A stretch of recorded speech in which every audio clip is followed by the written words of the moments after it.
Hello and welcome to another episode of the City Journal podcast. My name is Rafael Mangual. I'll be your host for today, and I am so happy to be joined by my awesome colleagues. We've got Carolyn Gorman, Jesse Arm, and the wonderful Kerry Soropoulos. What's going on, everybody? Thanks for joining us. Hey, Ralph. How you guys doing? Good week so far? Fun? Halfway through. So I suppose on this show, we're supposed to talk about news and relevant stuff. And I can't stop thinking about all the reactions to Bari Weiss and the Free Press being bought up by Paramount and Bari Weiss being named the new editor-in-chief of CBS News. Seems like good news. I mean, I like the Free Press. I like Bari. I think it's great. But a lot of people seem to be pretty pissed or at least very jealous. And they're not doing a good job of hiding it. Very jealous seems to be the key here, Ralph. Yeah. Did you guys see Jessica Testa's piece in the New York Times? I mean, just absolutely dripping with snark. And she put it up in an X post and turned off her replies, which I thought was kind of hilarious. But I want to know, are you guys following this? What's your reactions? Look, Bari Weiss is a disruptor in a good way, and she's exactly the type of person that you want to see have success because she has clarity of thought and clarity of morale, and clearly wasn't being listened to at the New York Times. And it's not surprising at all that, someone at the New York Times was being really salty about it and not willing to engage in the conversation.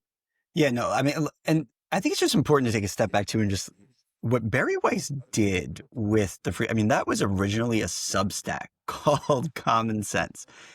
It was like 3 people and then turned that into a media empire.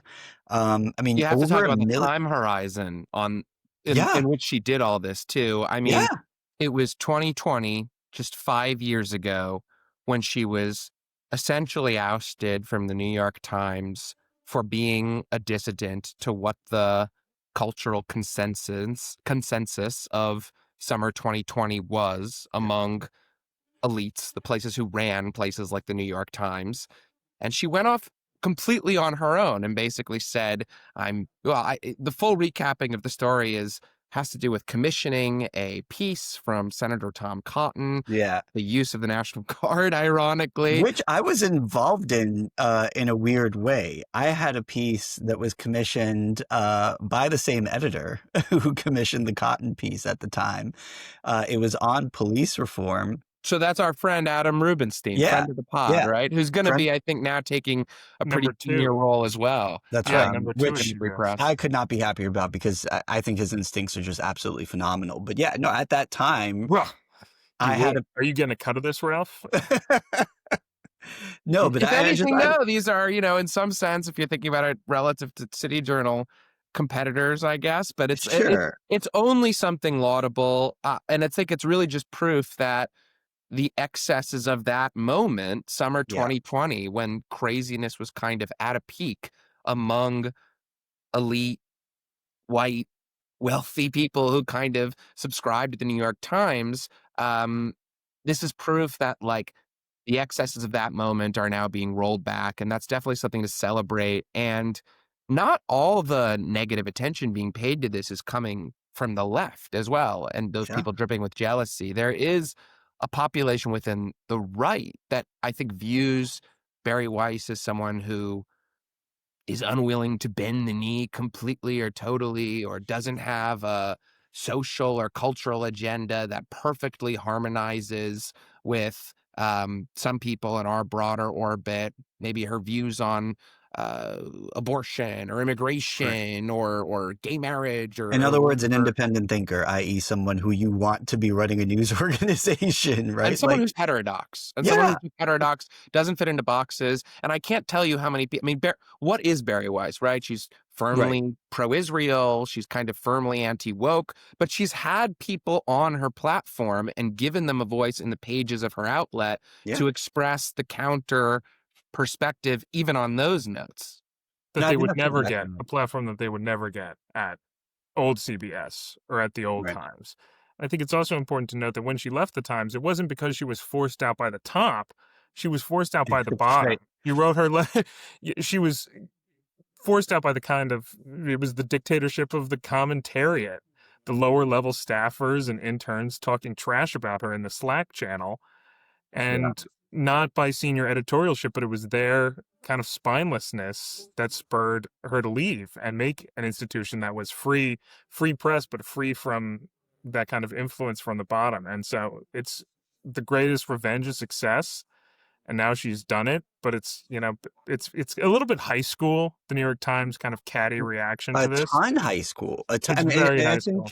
I think that is kind of just a perfect illustration of what the problem with the media elite is, the establishment media is, which is that it has treated itself and regarded itself as this exclusive private club. They get to be the mean girls who decides who comes in and who goes out.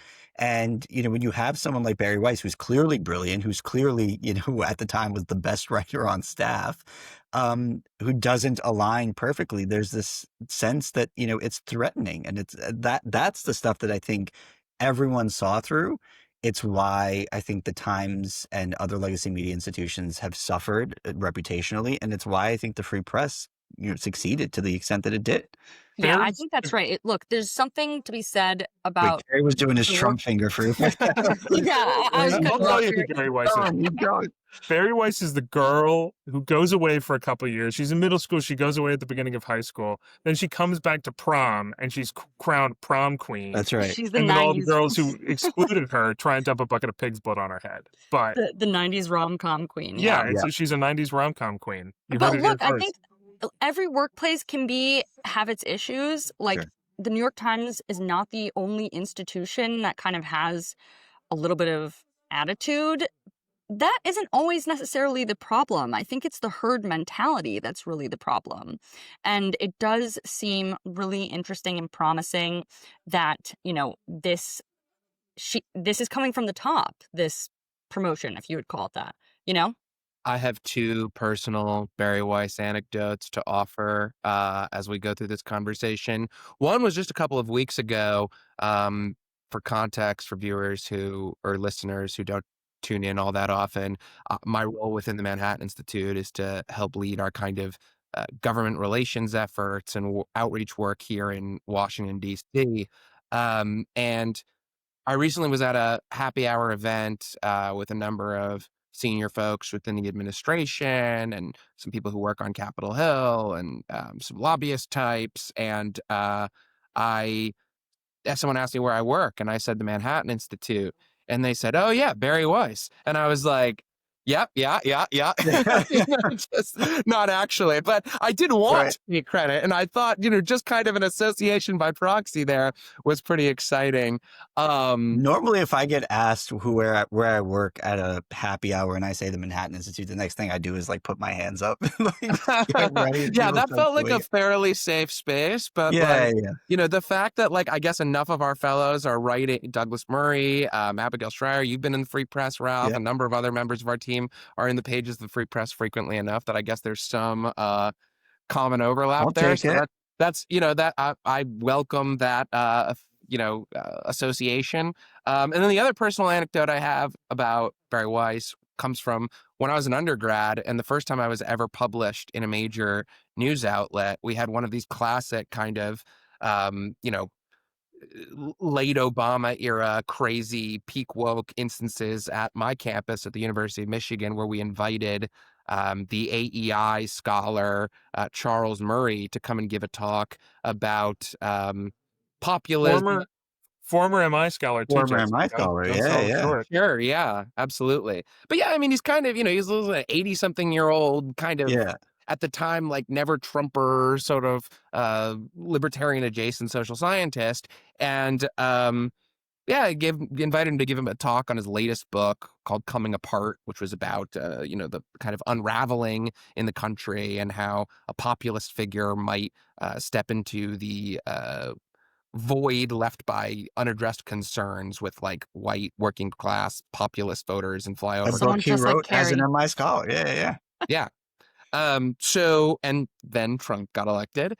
So we thought relevant to give this guy an opportunity to talk, and anybody could come and ask him questions about it. In my naivete, free speech evangelist that I was, we invited everybody on campus to attend who wanted to.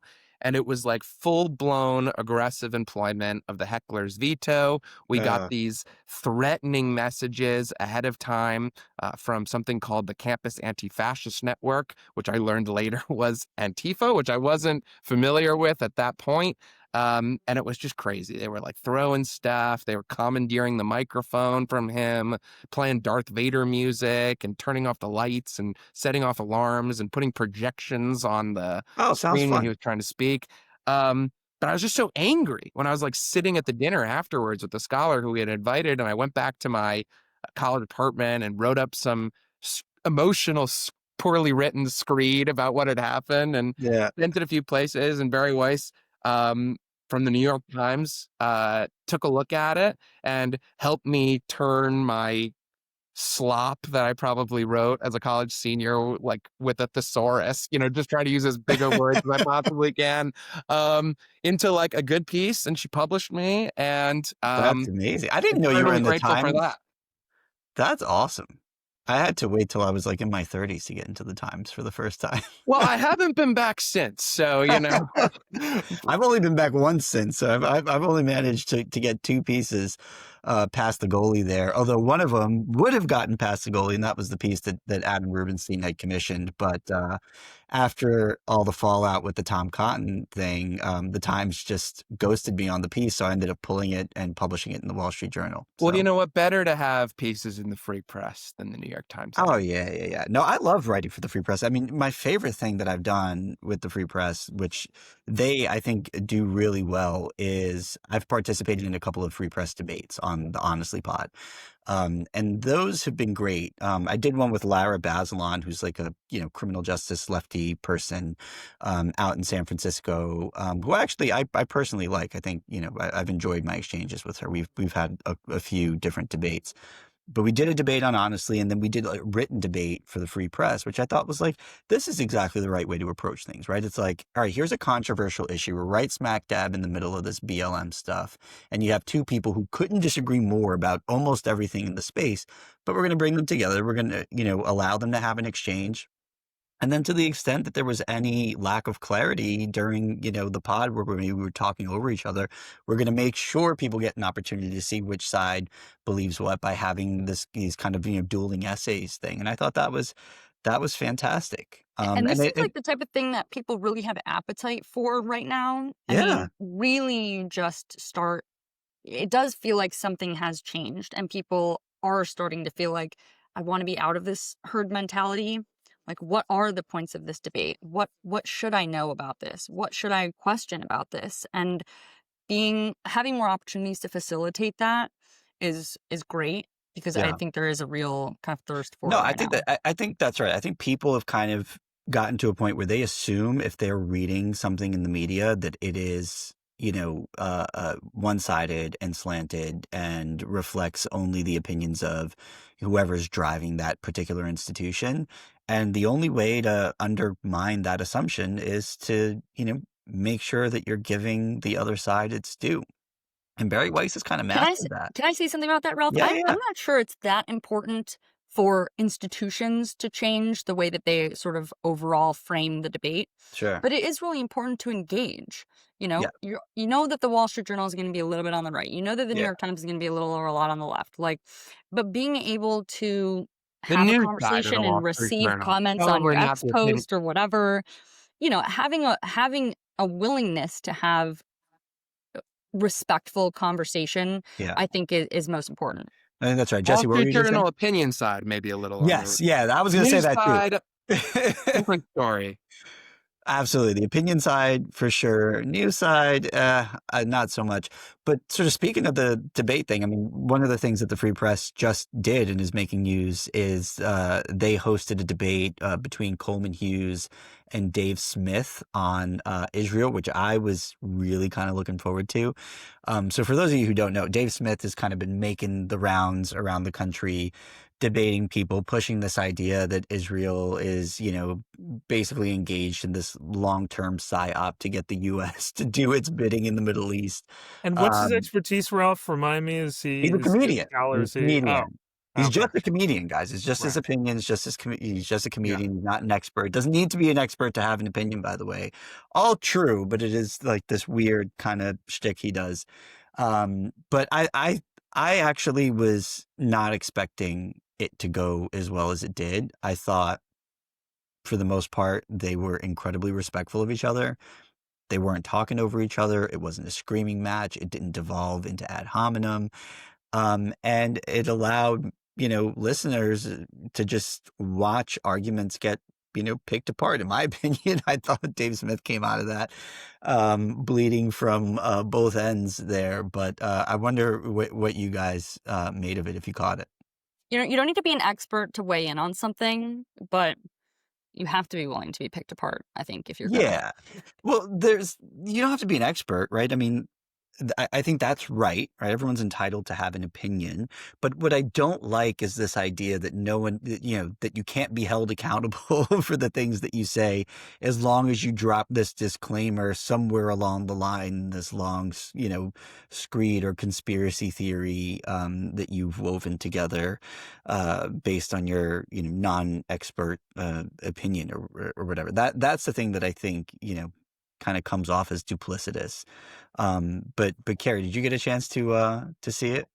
I did. I enjoyed it. I thought Coleman Hughes was very level-headed, and usually you don't see Dave Smith kind of get off his rocker that much, but he was definitely off his feet with Hughes being able to pick him apart and just having the facts with him. Dave Smith loves to bring up this memo, supposedly, that Wesley Clark, a That's former right. general, Mysterious supposedly saw in the Bush administration, saying we were going to depose the governments of 7 countries in 5 years. And that's his big piece of evidence for kind of Israel puppet mastering the U.S.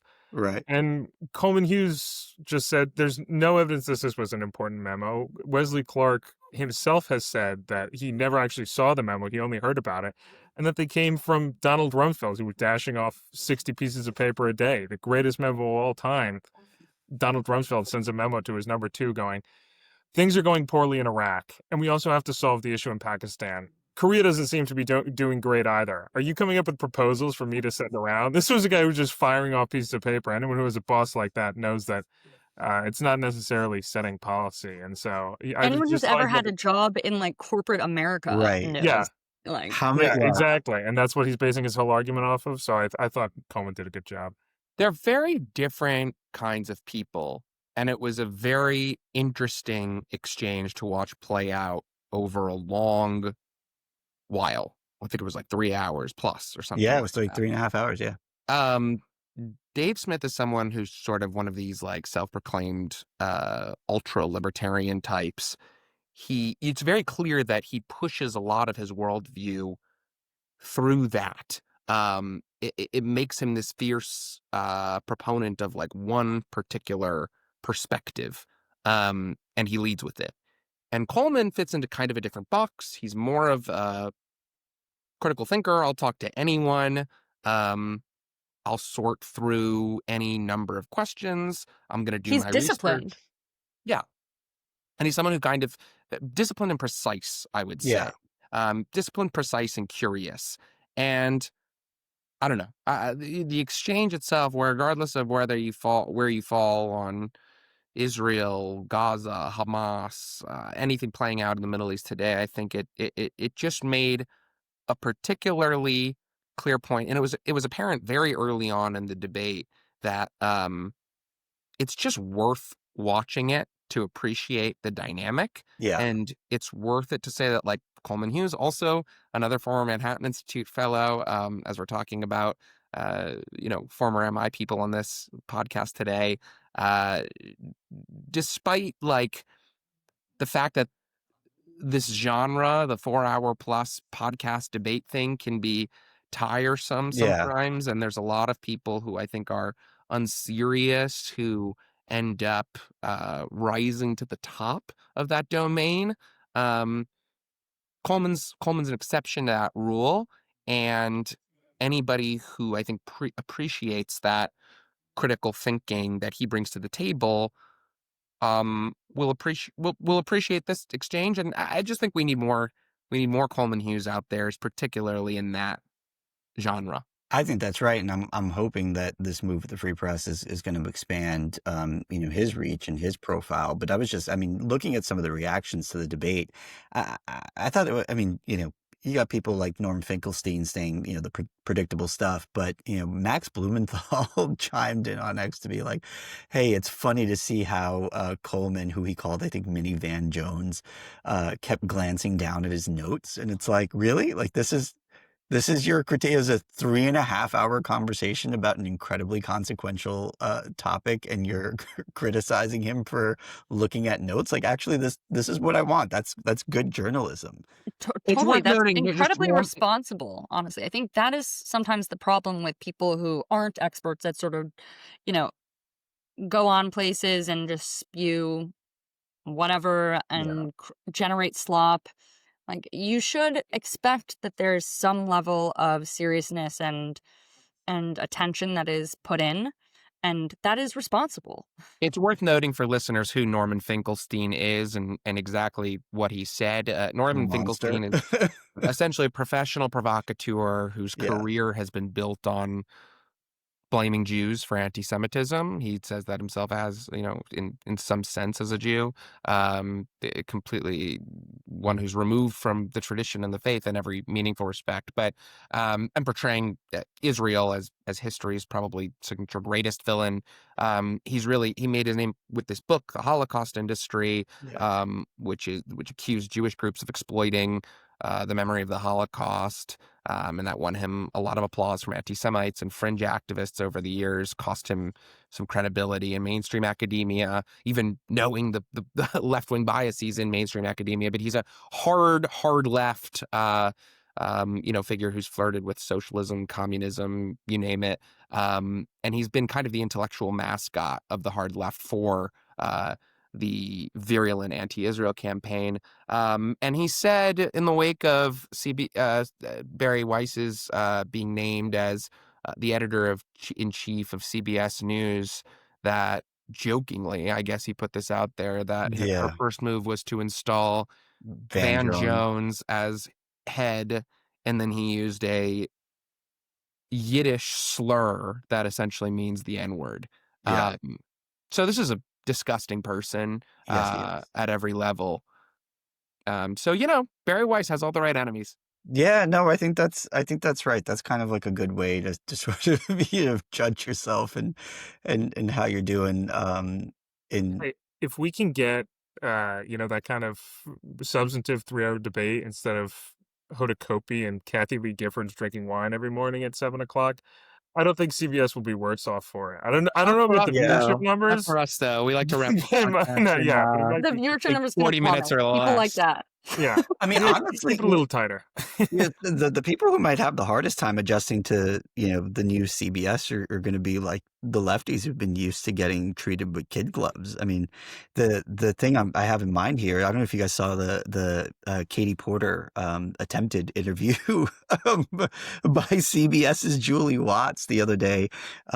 So apparently CBS's Julie Watts has been interviewing the gubernatorial candidates in California, sat down with Katie Porter, former congressional representative, I believe from Orange County, but I might be wrong about where her district is. And Orange she's like County.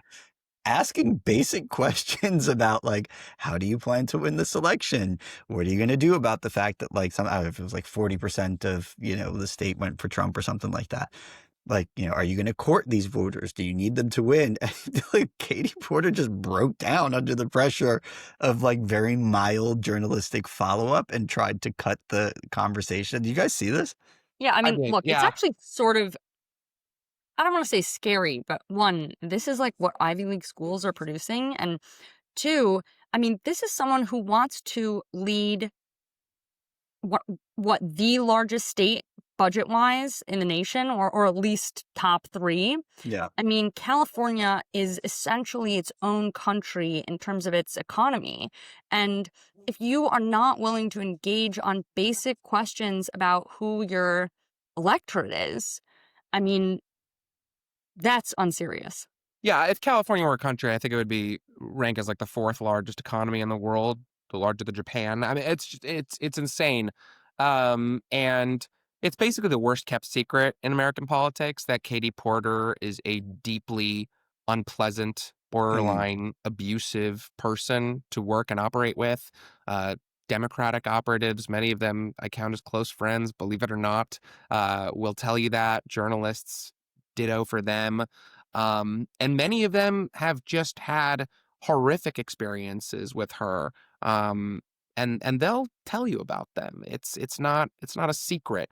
So it's pretty eye-opening to see someone who was the front runner for the California gubernatorial election, if you are to believe prediction markets, and betting markets around politics, has plummeted overnight because of this.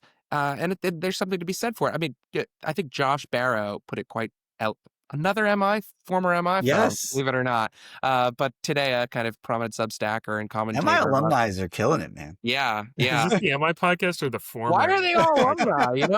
Maybe we should keep some of them on the roster. But in any event, Josh Barro put it really eloquently on X in response to the clip and just simply said, being this unpleasant is a poor political strategy. Yeah.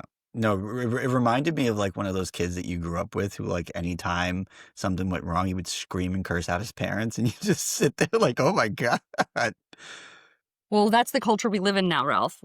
Gentle parenting culture. Even adults are gentle parented. Yeah. Well, I think you're also right about like the coddling of students on university campuses, driving this. I mean, one of the things that she said during the exchange was like, I don't want to have an unpleasant experience with you. It's like, you're running to be the governor of the biggest state in the country. What do you mean you don't want to have, like, you don't get to decide that, right? Like, I mean, I'm a lowly Manhattan Institute fellow.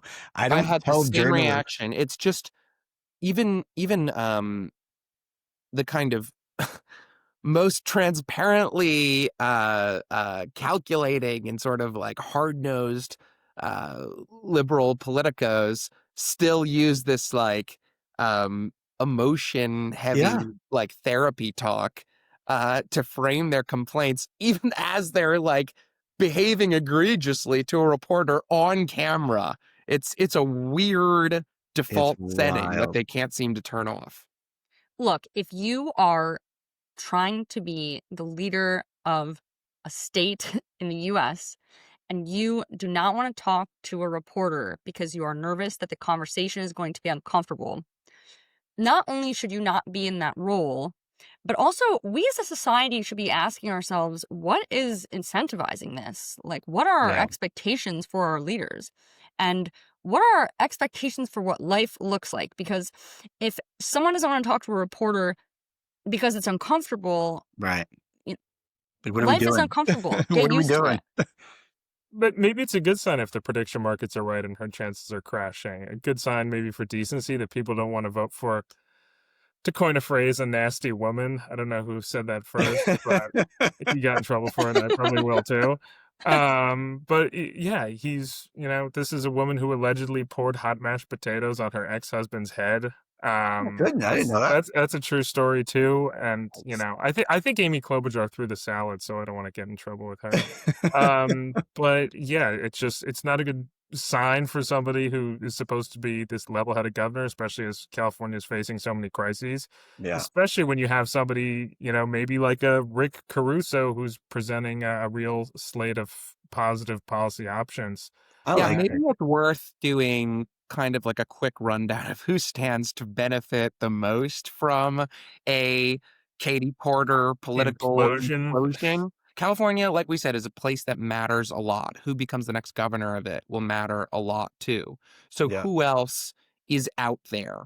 You've got Javier Becerra, who was the former United States Health and Human Services Secretary and California Attorney General, pretty liberal guy who's in the mix. I don't know if California attorneys general have done so well in their political endeavors. Well, he doesn't. I mean, the guy who now becomes the real front runner, if this implosion sticks, is Alex Padilla, who is senator, I believe, from California, who's seeking to become the governor, is in the mix and an option.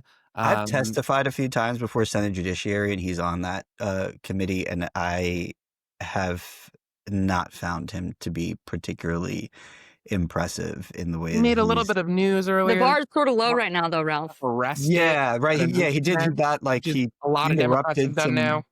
Yeah, like did he like interrupted? Whose press conference was it? I think maybe Kristi Noem or maybe Tom Homan, one of those folks. I could be wrong. Who else is out there? The former mayor of Los Angeles, Antonio Villagrosa, who's quite liberal, has appeal with the Hispanic community. There's a Republican, Steve Hilton. Steve is what's Steve's background? He's kind of he's been on out Fox a lot. He had a show on Fox, I think, at one point. I think he was like a Brit in the UK for a little while. Yeah. Political advisor, commentator, Fox News guy. California doesn't mind governors with accents, right? I mean, like we had Schwarzenegger. Yeah.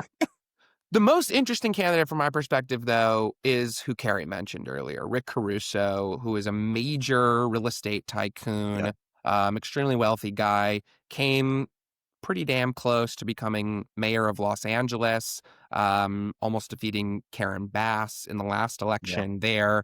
Got a lot of positive press because of his private sector and kind of philanthropic efforts to rebuild in the wake of the wildfires in California earlier this year. Should we call them wildfires, Jesse, or should we call them arson fires? You see an arrest was made today, and the starting of those fires. So, yeah, I believe it. But well, I don't know if I believe it. I don't want to commit myself to that. But sure. I guess the thing to point out about Caruso, though, is like he's very interesting political archetype. He used to be a Republican when being a Republican meant something different in the pre-Donald Trump Republican Party. He's since migrated to becoming a moderate Democrat. Yeah. He hasn't been one of these kind of like guys built in the like forever never Trump bulwark mode of like redefining his entire politics about knee-jerk opposition to everything the Republicans of today believe. He's kind of someone who's stayed in the middle over the course of his party change.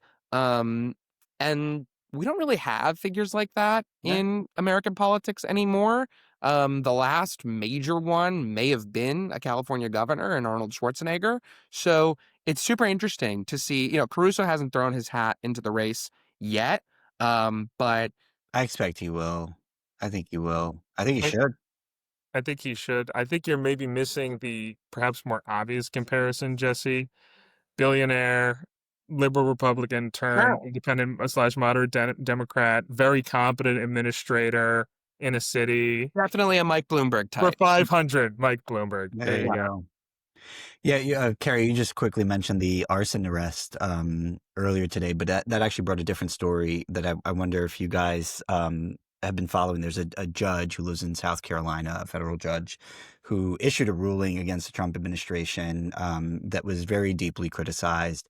Her house burned down the other day, and almost immediately, like, I mean, people are like, the video is still like running of the house. I mean, people are immediately attributing this to some kind of, Trump Republican taking revenge for the court ruling. And it struck me as this insane moment that we're living in where it's like people just feel comfortable putting stuff out there with zero basis whatsoever. Just yesterday, actually, the head of the law enforcement division for the state came out and said, actually, no, there is no evidence that this fire was started by an outside party, no evidence of arson. Everybody calm down and stop speculating. But it's crazy that has to be said. It's like we're living in this moment where everyone wants, to just paint their opponents as the worst possible people ever, and it sucks. They want to score the point. They want to. There's desire after Charlie Kirk or other examples of kind of leftist-oriented political violence. Yeah, I think immediately a desire from people who are on that end trying to score the point back with this one before they even know the facts. Yeah, no, I think that's right. I mean, I've seen really smart people in my social circle sharing that with the wildest conspiracy theories that you could imagine. So, I mean, that is the thing with the way information travels, though, now. Yeah. Like, we're just constantly confronted with more and more fringe stuff and stuff that we never thought we would have to respond to before. You have to take more seriously. And I think it's just overall a negative because it's going to take a lot of time away from real problems, having to address, conspiracy theories about who set a house on fire. Yeah. All the more reason why it's important that one of our most vaunted news agencies is now in the hands of the great and powerful Bari Weiss. All right. Well, we're about out of time, so I'm going to go ahead and leave the conversation there. I want to thank you all for joining us. I want to thank our producer, Isabella Rajai. For those of you who are listening or watching, please listen to me. Don't forget, like, comment, subscribe, ring the bell, do the things, help, ask us some questions. And as always, keep an eye out for the next episode. Until then, you've been listening to the City Journal podcast. Talk to you soon.